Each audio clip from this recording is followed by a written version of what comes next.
Good morning students, welcome in my video lecture. आज oops programming के इस lecture में हम पढ़ेंगे मेटा डाटा के बारे में। मेटा डाटा क्या होता है? मेटा डाटा बेसिकली हम नॉर्मल लैंग्वेज में कह सकते हैं,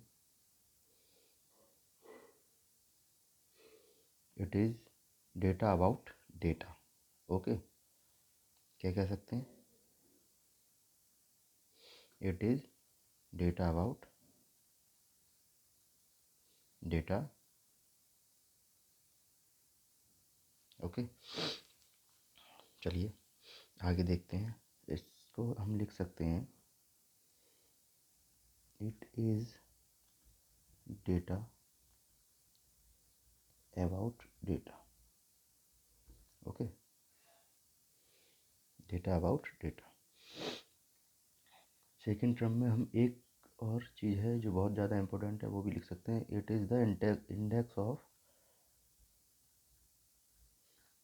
of data warehouse. Okay, data warehouse का इंडेक्स। सपोज मान लीजिए एक आपके पास डेटा वेयरहाउस है।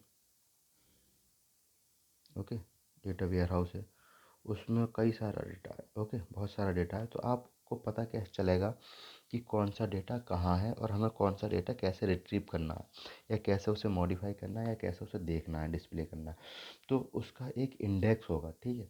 तो जो मेटा डाटा है वो उसके इंडेक्स का काम करता है। जैसे मान लीजिए आपके पास कोई बुक है, इंजीनियरिंग की बुक है, मैथ की बुक है, साइंस की बुक है, कोई भी बुक है, उसमें वो लगभग 500 पेज की या 550 या 400 पेज की है, तो आपको किसी टॉपिक को ढूंढना बहुत ज़्यादा टिपिकल हो जाए कि वो टॉपिक कहाँ है पर्टिकुलर। आपको सारे पेज पलटने होंगे, लेकिन अगर इंडेक्स में आप जाके देख लेंगे तो आपको उसका पेज नंबर और टॉपिक दोनों मिल जाएंगे और आसानी से आप उस पर पहुंच सकते हैं, ठीक है। उसे आसानी से रिट्रीव कर सकते हैं। ऐसा ही होता है वेयर हाउस के मामले में, डाटाबेस के मामले में।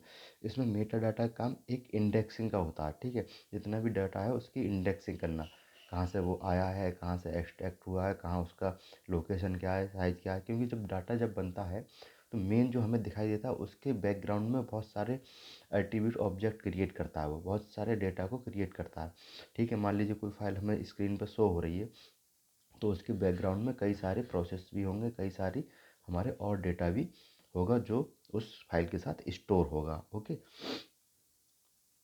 नेक्स्ट वी कैन से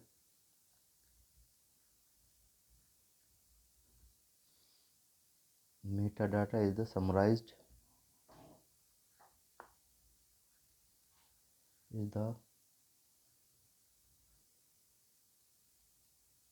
summarized data that lead us to detailed data।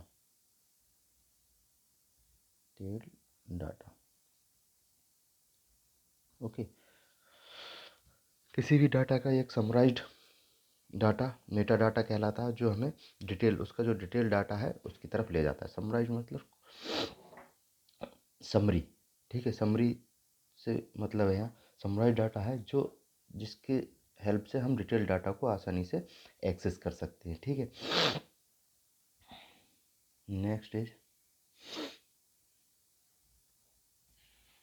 Meta data lies in the bottom tier of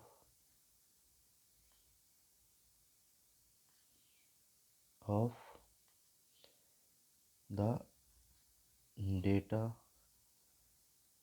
warehouse architecture।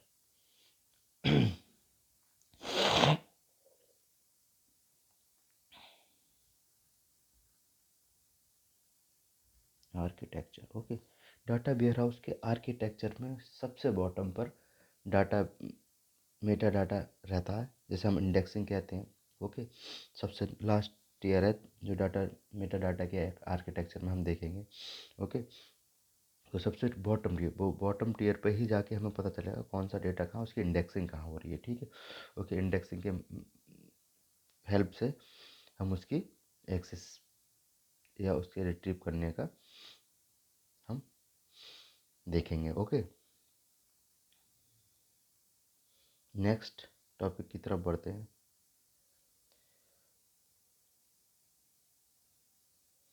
Meta data जो क्रिएट होता है वो नाम और डेफिनेशन दोनों साथ में होती हैं। जिस वेयर हाउस में वो होगा उस वेयर हाउस का नाम और डेफिनेशन दोनों होंगी। कि मान लीजिए हमारे पास इंडिया में हमारे पास अलग अलग जगह का डेटा, एक डेटाबेस है भारत का, उसमें छत्तीसगढ़ का भी डेटा है, राजस्थान का भी डेटा है, यूपी का भी डेटा, मध्य प्रदेश का भी डेटा।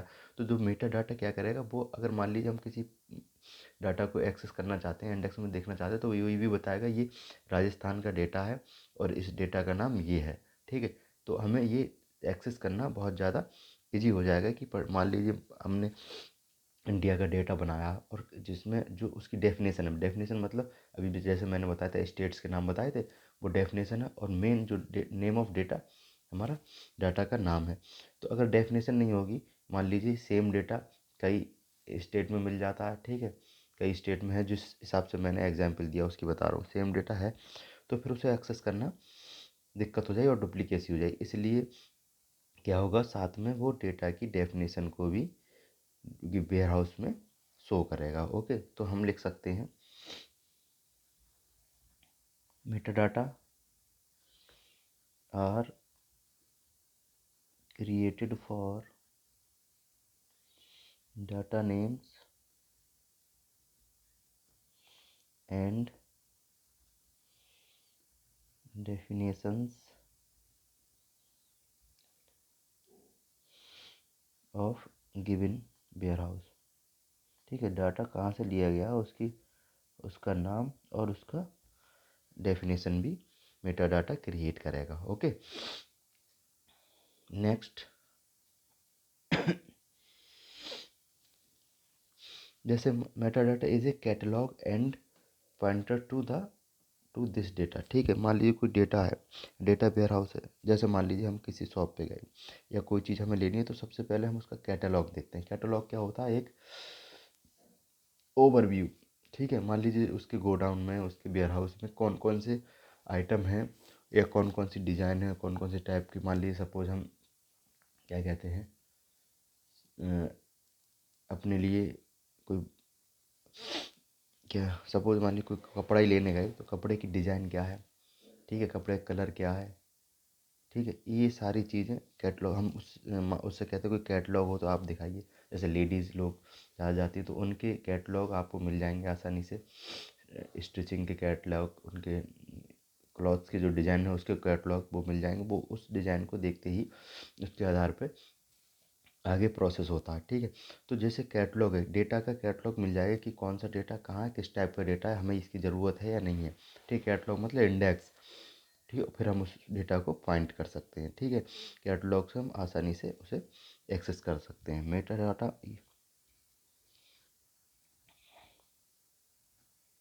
गिव्स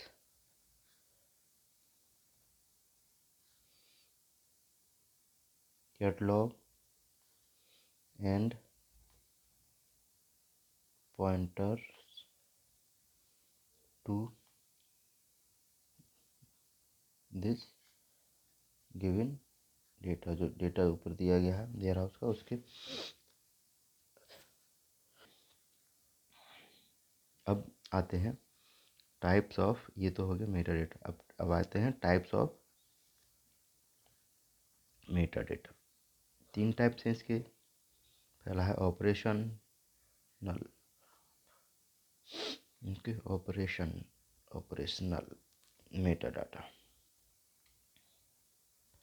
ठीक है, इसमें क्या होता है, इसमें क्या होता है, it store the source of the actual data. ठीक है, मान लीजिए सपोज हमारे पास एक डेटा वेयर हाउस है और कई जगह से हमारे हमारे पास डेटा आया। ठीक है, और हमें इसको देना है अपनी कंपनी के मालिक को। तो वो ये पूछेगा ये डेटा आया कहाँ से, तो इसका जो सोर्स होगा वो यहाँ स्टोर होगा। ठीक है, तो वो कौन स्टोर करेगा, ऑपरेशनल मेटा डाटा। इसमें लिख सकते हैं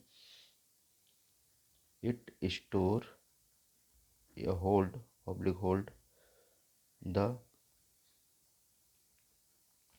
सोर्स ऑफ एक्चुअल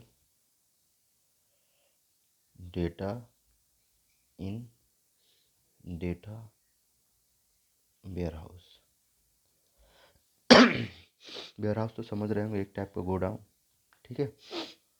सेकंड है हमारा extraction and transformation Meta data. इसमें हम क्या करेंगे, एक्सट्रैक्शन एंड ट्रांसफॉर्मेशन में ये देखेंगे कि कौन सा डेटा कहाँ से आया है, कैसे इसे हमने मैनिपुलेट किया है, कैसे हम कौन कौन से मेथड इस पे यूज हुए हैं यहाँ स्टोर करने के लिए, वो सारी चीज़ें हम इसमें देखेंगे। इसी ये हम कह सकते हैं it holds the information about strategies,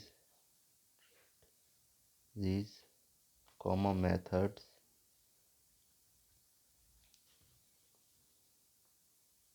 common operations and translators, ठीक है, एटसेट्रा। कि डेटा को वेयर हाउस में लाने के लिए कौन कौन से मेथड्स हमने यूज किए, कौन कौन से ट्रांसलेटर यूज किए। ट्रांसलेटर मतलब मान ली डेटा हमारे किसी अदर लैंग्वेज में और हमें किसी अदर लैंग्वेज में कन्वर्ट करना है, या किसी और डेटा हम अपने अकॉर्डिंग बनाने के लिए हमें अलग ट्रांसलेटर की ज़रूरत होती है, ठीक है। तो इन सारी चीज़ों की जो इन्फॉर्मेशन है वो हमारी सेकंड पॉइंट यानी extraction and transformation Meta data में स्टोर होती है। Third point and last is and user. And user Meta data का काम है, जैसे पहले ही बताया था हमने शुरू में, इंडेक्सिंग, यानी कि यहाँ से हमें पता चलेगा it holds the index of warehouse. जो हमारा वेयर हाउस होगा उसका इंडेक्स यहाँ से हम किसी भी इंडेक्स में जाकर किसी भी डेटा को एक्सेस कर सकते हैं, ठीक है। Okay, that's all for this video. Okay, thank you.